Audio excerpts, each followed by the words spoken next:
House churches.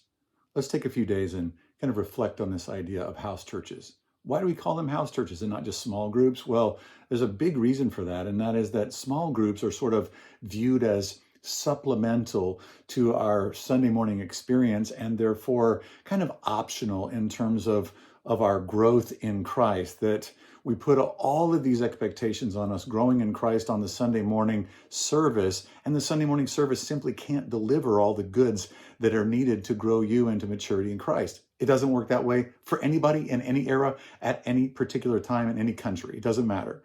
That you grow best in the small.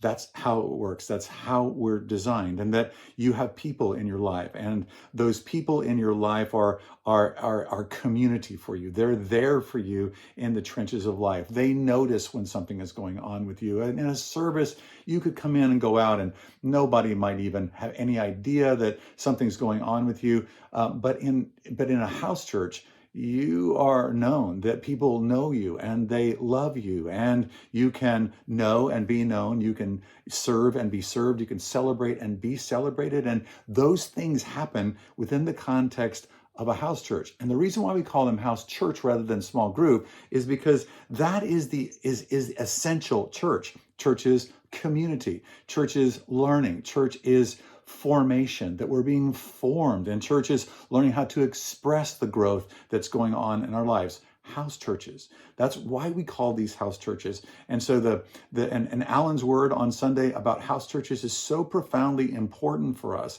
We're trying to buck the trend in the West, where basically all of the emphasis and all of the everything is thrown at the Sunday morning service, and we want to say, that's really not the way that this works. How did Jesus do it? Did everybody grow up in Christ by listening to the Sermon on the Mount? No, they didn't. They heard truth, but how did people change? They changed by Jesus gathering them close to himself and investing in them. Gathered close to Jesus together and invested in by Jesus. House churches.